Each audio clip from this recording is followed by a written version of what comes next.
Good morning and welcome to your Lakeside Viking News. I'm John Tate. And I'm Sully Varnado. Let's get right into our announcements. Seniors, the Georgia Department of Education 2022 Georgia Scholar Program application is now available. The requirements include a minimum combined score of 1360 on the SAT, a minimum GPA of 3.75. You must have participated in 3 different competitive activities during grades 9 through 12, been appointed or elected to positions of leaderships in a minimum of 2 different school-sponsored activities, and shown evidence of leadership in a minimum of 2 different youth activities outside of school. You must have also registered to vote before March 1st of 2022. Please contact your counselor for the application packet. The deadline to submit is February 4th, 2022. Emory University is offering an internship program starting this summer for minority students.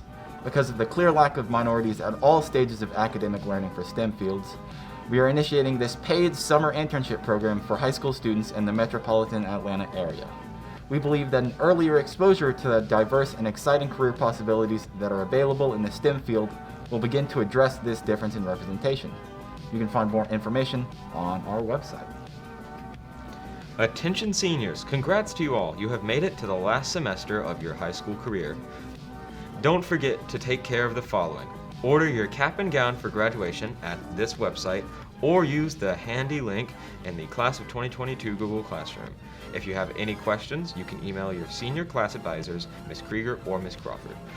Pay your senior class dues on the web store, which is linked on the Lakeside High School website.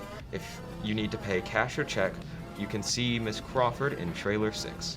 And to those of you who signed up for senior shirts, you can pick them up before or after school in Ms. Krieger's rooms 1211.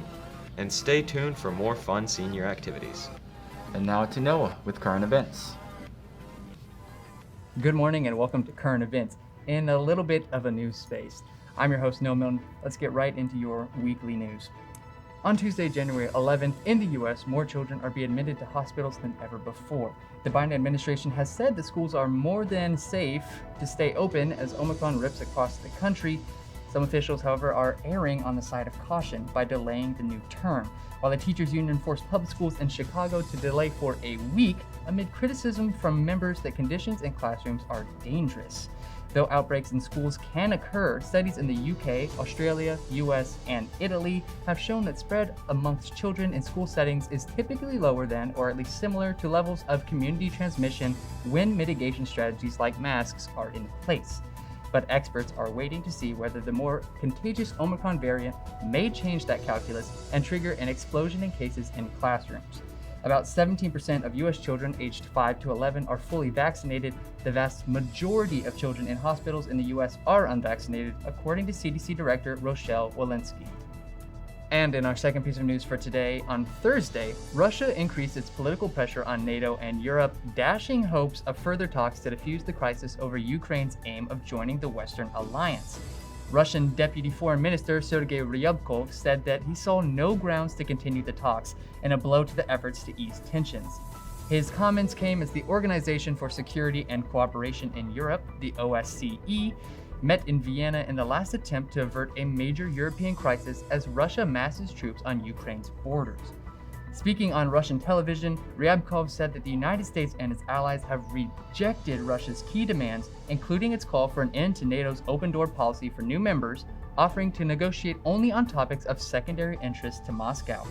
The comments are the latest in a campaign of steady pressure by Russia on the United States and NATO in recent months, which has included escalating military operations on Ukraine's borders, ramping up rhetoric, and demanding sweeping changes to Europe's security architecture. And in our final piece of news for today, on Wednesday, January 12th, inflation jumped at its fastest pace in nearly 40 years last month, a 7% spike from a year earlier that is increasing household expenses, eating into wage gains, and heaping pressure on President Joe Biden and the Federal Reserve to address what has become the biggest threat to the U.S. economy.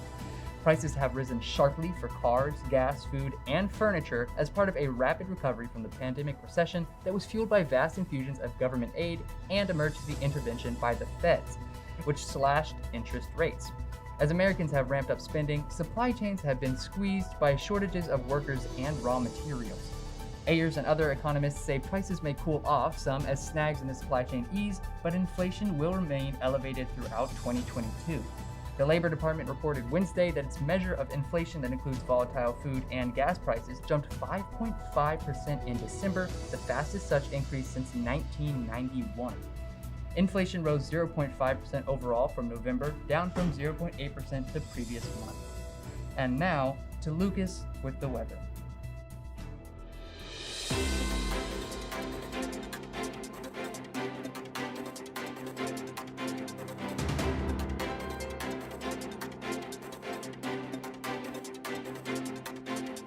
Hello Lakeside, it is your trusty weatherman Lucas here, and I'm joined by some special guests here. The ants are back at my house. This is truly disturbing. I don't know what they're doing here. They don't know how much pain and suffering they've caused in my life and on my ankles. I'm gonna have to do something about these pests before they bite my ankles again. Not fun times. Speaking of an ant invasion, here's today's weather. For this weekend's weather report, Saturday we're looking at a high of 50 degrees, and Sunday we're looking at a high of only 33 degrees with a 94% chance of precipitation, which means we will probably see snow. There's a very high possibility of seeing snow Sunday. And the lows over the weekend will stay consistently around 30 degrees. Hopefully the snow this Sunday will wipe out these ants and cause as much pain and suffering to them as they did to me. I'm going home.